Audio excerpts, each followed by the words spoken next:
Here with Tom Shepperson here off TikTok. We call him Big Tom.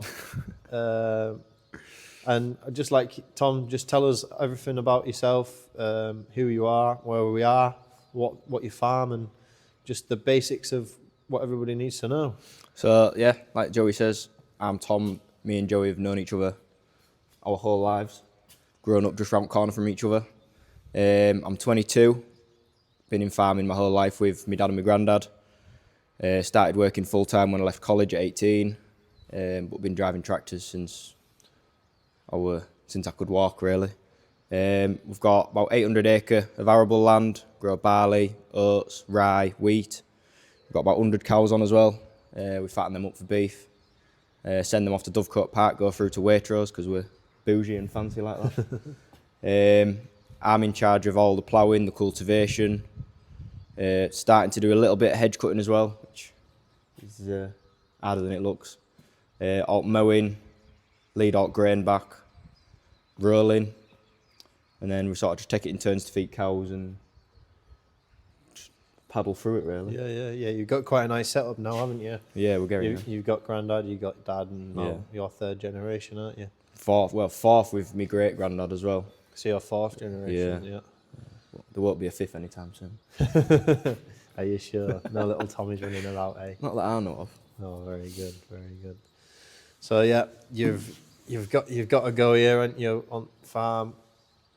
You really enjoy it, don't you? Yeah, no, it's good. It's I enjoy it a lot more now. I've got fully settled into things. I think it's tough when you first start out, when you get used to everything, the long hours, the being on your own is quite tough when you start out. But I think it's once you get used to it and you get into the hang of things, it's a lot better. Once you start to make a few friends who do the same sort of thing as well, you've got a few people to speak to. Yeah. Which is why I find the TikToking quite good, because you get people to speak to all day. Even if you're just speaking to a camera, you got someone to actually talk to, and you feel like you're not really sat on your own if you're sat on a live video with 100 other people. Like.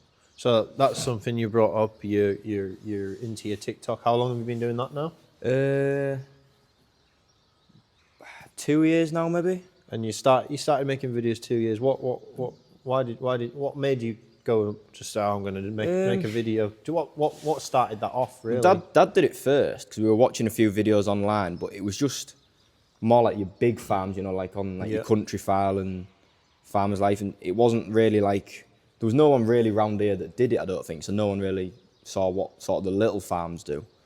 So Dad started doing it a bit, and when I saw he was getting a few views and a few people would comment and speak to him and stuff, he pestered me to do it for a bit, to be fair, because he wanted a young farmer's point of view. But I eventually started doing it, and you realise you actually do get quite a good community of people through it. And I've been out in York and stuff, and people have come up to me and started speaking to me about watching videos, and people say that they find it really interesting, and that's the main thing. I think for people inside farming, it's maybe good to see what other farmers do. Yeah. But for people outside of farming as well, I think they find it quite interesting.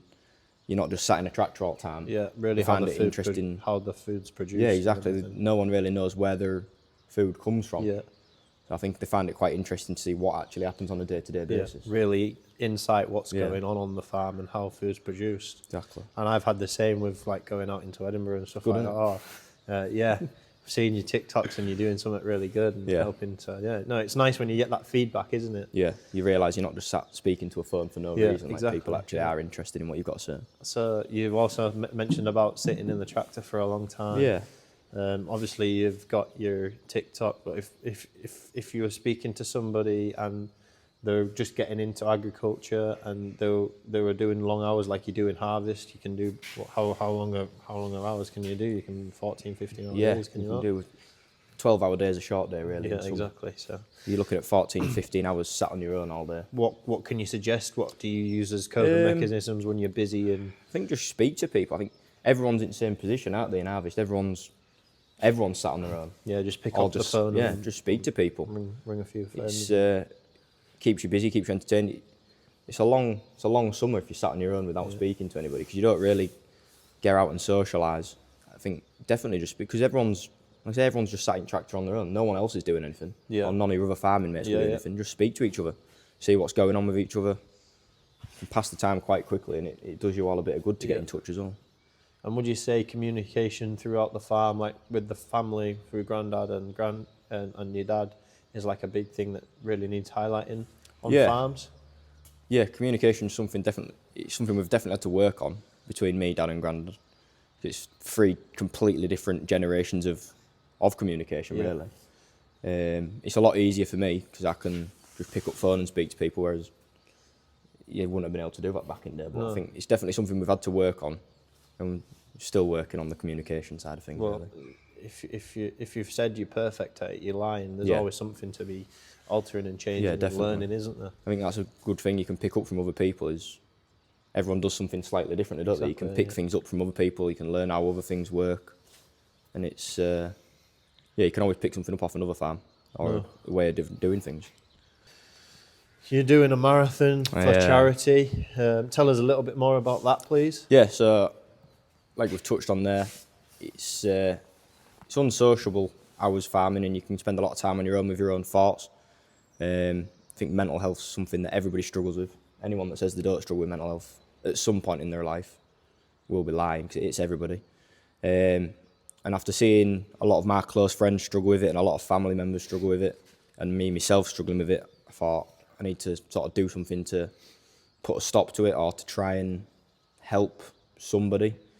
So I decided on New Year's Day I was going to set myself a challenge of running a marathon. So 25th of April, I'm going to be running my marathon to raise money for Andy's Man Club, which is a men's mental health charity. But I'm not particularly too bothered about raising the money. It's more about raising the awareness of it. Message, and if you can just help one person to speak, that's sort of mission accomplished, really.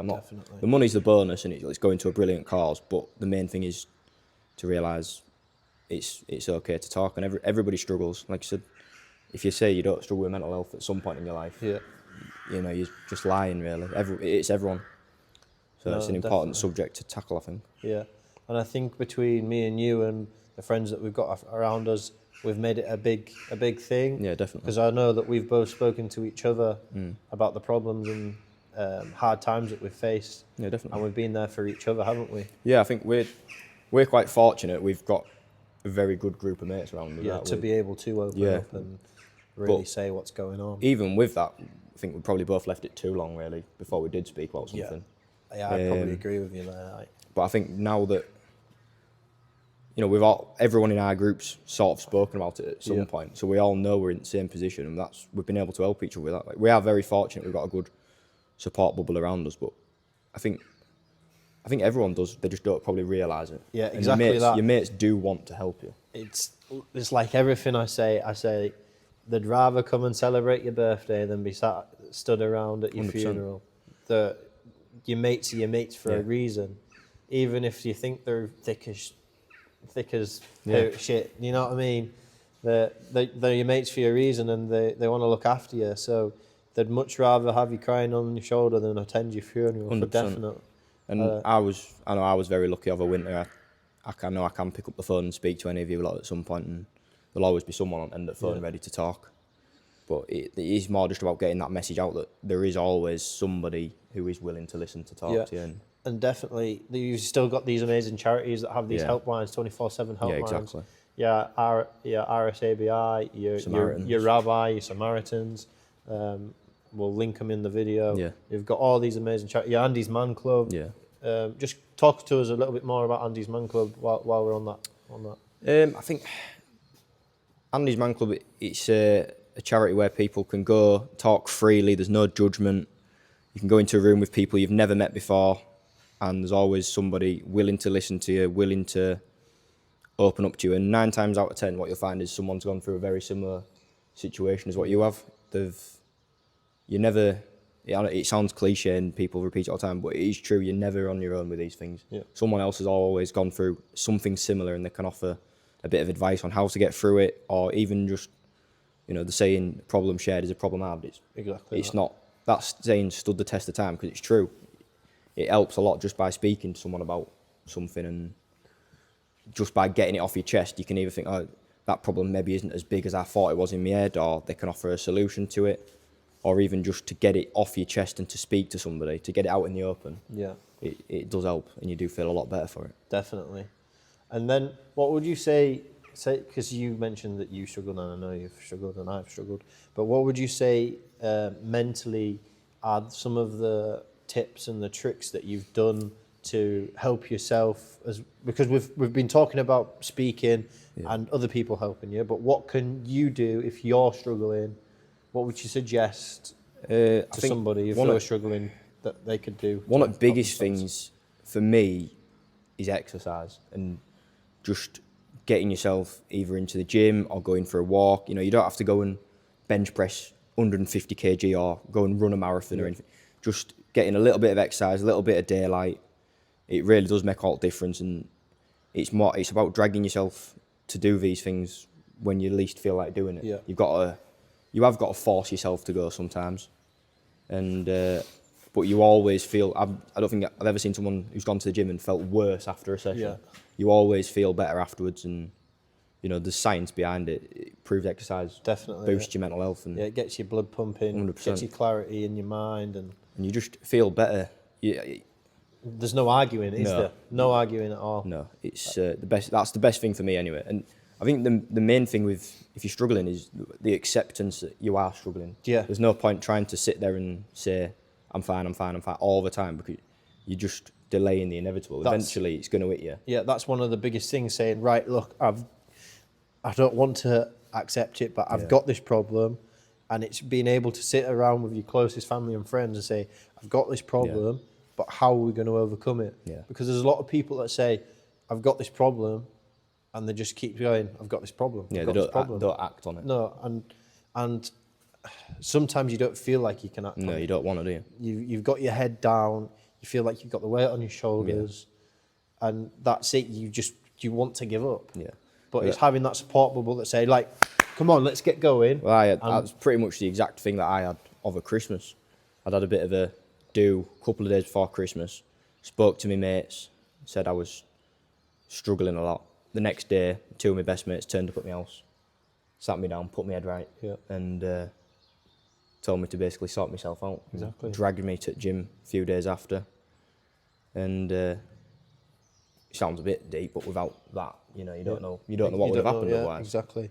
And it sounds a bit harsh, but it's maybe a little bit be cruel to be kind. I think you've got to have a bit of tough love, haven't you? Yeah. And I think that's when your mates come into it, because they know you better than anyone, and they know when to sort of give you a check up and tell you to get your head sorted, and they also know when to sort of be a shoulder to cry on as well. It's about finding that balance. Finding where the line is, and as a mate, you've just got to make sure you're always available to speak to, haven't you? Yeah. You've got to make sure you're not going to want to speak all the time, but you've got to be ready to listen when someone feels know that ready your door's to talk. open whenever people need them, and that's all we need, isn't it? Yeah.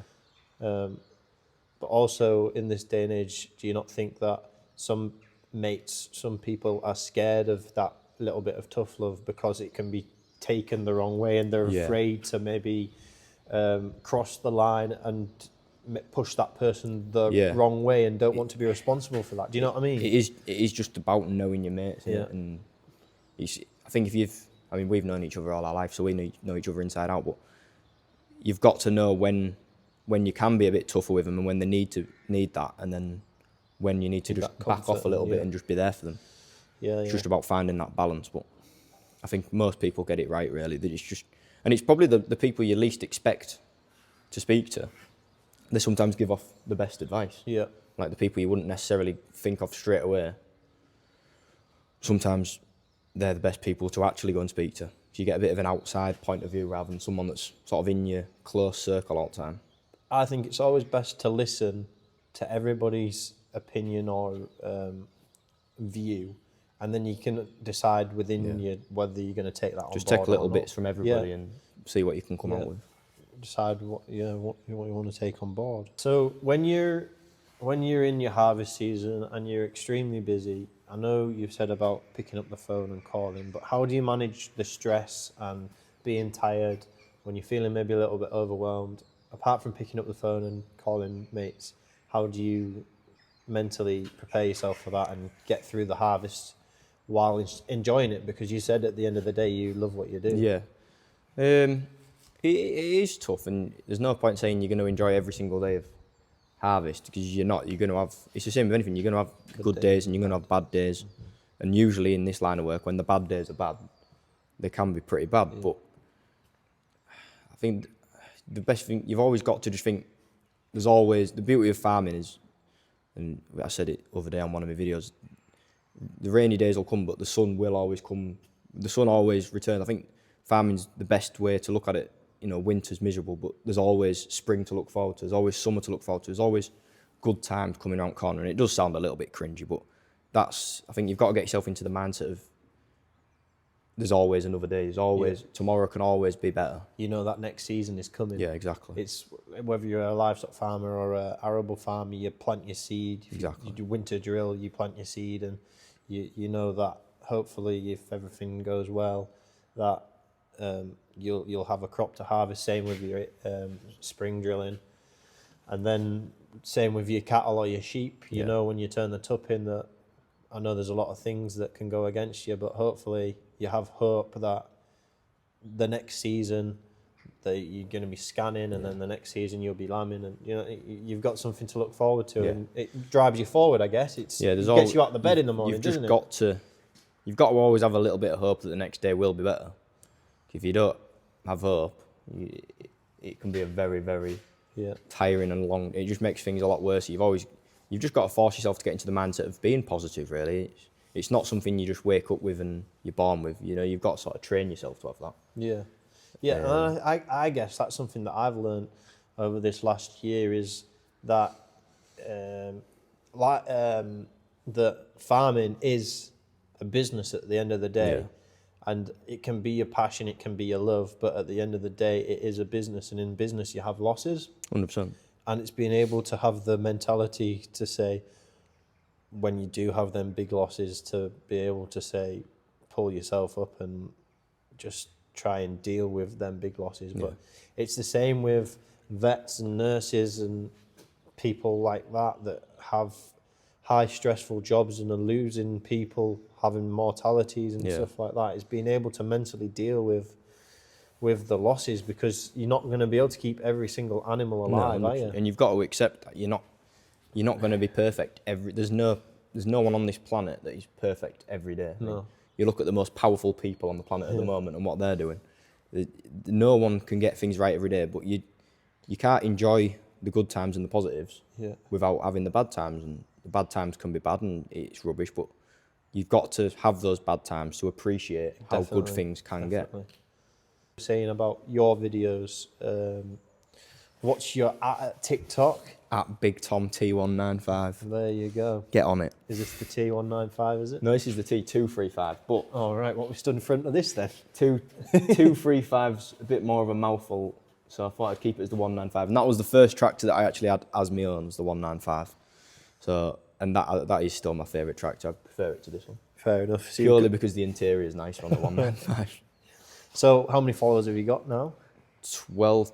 I'm going to act like I don't know the exact figure. 12.9 thousand. We've not quite got to 13 yet. All right, Dad's on about 17,000, I think. Right, he's doing all right then. He's run away with it, really. So make sure you go and give Tommy a follow and support his marathon, please. Yeah, thank you very much. But so you've got all kinds of different followers, I believe. You've got people within farming and not. What do you think the people out of farming that are trying to understand farming, do they really understand the pressures and everything that's going on, or is that what you're trying to show? No, I don't think you can understand it unless you're sort of in that environment. Doing it, yeah. I think they can appreciate that it's tough, and I actually do think things have swung back around a bit, but I think the public are sort of realising how tough farming is at the moment, and I think you without blowing smoke up Dad's ass, you'll see a lot more of the facts and figures behind farming if you watch Dad's videos. Yeah. Because he's obviously the businessman around it, and he says exactly how it is. He says exactly how much money we've spent on something, exactly what we've got out of it. And I think when people watch his videos, they can see exactly sort of how tight the margins are becoming with farming at the moment, and especially with all the diesel prices at the moment. The diesel prices have sort of doubled. Yeah.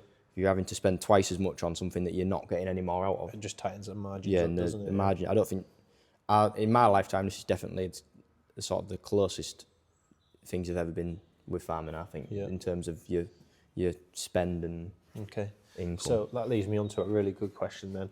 So I'm all for the opportunities in farming, because when I had my struggle, I thought, why the hell do we do this job? There's not much money. Why the hell are we doing it? No. But I kind of see that there is a big opportunity in the farming industry if we do it correctly Yeah. and we're careful. What's your opinions and views about the future, and where do you think, in your mind, this farm's going, and what do you think's going to happen? Just in your honest opinion. Again, without making Dad's head explode, Dad, he has done very well with this farm. The way he's expanded it, people, you look at the machinery that we've got, and it's nothing to do with, we've not won the lottery or anything. He's just very, very shrewd with his business and very clever about the way that he does things. Well, like you said, he knows his margin. He's on the ball, his dad, with the business side of things. So I think you've got to be to survive. I think if you're not exactly on it, and you're selling on the exact right day and you're buying on the exact right day, but a lot of it is also, it's a lot down to the people you deal with as well. You've got to have good relationships with people you deal with. There's no point falling out with folk over prices, because as tight as our margins are, they're also working on a margin as well. You've got to be clever about the way you deal with things. Yeah, that's what my dad says. And I always think got to make a living. the future of it, I think we do need to work together a little bit more in terms of all the aspects of farming sort of coming together to work with sort of your dealers and everything. I think the dealers, they do push it a lot at the moment, don't they? So I think the future, people have to work together a little bit more. Yeah. But there's somebody somewhere making quite a lot of money, aren't there? And it's just being able to share that out a little bit more. I think, without going probably too into it and ending up with a lawsuit on our hands, it is probably the supermarkets, I think, need to be a little bit more sensible with what they're doing. People go into the shop and they see the price of your beef going through the roof, and they think, well, farmers must be making an absolute killing, but you don't even get a slice of that, really. No. You don't really get a lot in return for it. So I think it is the people at the top that push it, and it's the people at the bottom like us that don't really see any rewards from it. And I think we'll just touch on it, but we won't go too deep in it. But I think that we need to be very careful of these big corporate farms, and the big get bigger and the smaller get smaller, and the rich get richer and the poorer get poorer. Definitely. And it's all that, isn't it? And we need to be careful, because if the farmers don't have any control over how we produce our food, then the consumer doesn't really know what the hell's going to be in their food. Well, you see how many farms have sort of shut down of it. So many farms, even just round us, and the bigger farms just swallow them up, which from a business point of view, you can see exactly how they'll do it. But like you say, there isn't going to be like your small local family farms anymore. They're just going to be big corporate companies that come in, buy a load of land and do it their way, and that's the only way. No, good. We've touched on how we cope with mental health and the impacts of farming and everything. So let's say you've had a really good day, you've had a really good harvest. How do you go about celebrating when you've done something really good? How do you go about celebrating something good, Tommy? Go to the pub with boys. You like a good pint, do you? I think best. I mean, we don't have a local pub anymore, unfortunately. So I would have said, "Well, take Dad for a pint to celebrate." But I think the best times I have are with my mates. I think we all get caught up in sort of becoming adults and being very sensible all the time, and it's good to just let your hair down and have a good laugh with lads. And we have a good group with cricket and that, don't we? And we're out all the time, really, aren't we? We're never really responsibly, obviously. Oh, very responsibly, yeah. But I think that's the best thing to do. You've got to. Yeah, you're not wrong. It comes to the end of something good, you've got to make the most of it, haven't you? Because you've got to celebrate the small wins, exactly. or what's the point of doing it, innit? Yeah, no, definitely get to the pub with boys. Definitely. You don't have to go all out. You can just have a couple. You can be responsible. You can. I'll remind you that on Saturday. We can just have a couple, Tony. Yeah. So, at the end of the day, Tommy, what makes it all worth it? What's the best couple of things that you get out of the bed and say, bloody hell, this is amazing? My favourite thing is, I think this time of year is it's a bad day today, but my favourite time of year is when we're calving. I love letting all cows back outside. Yeah, seeing them. You can see all calves just running around the field, and when days are getting a bit longer, weather's starting to turn a little bit.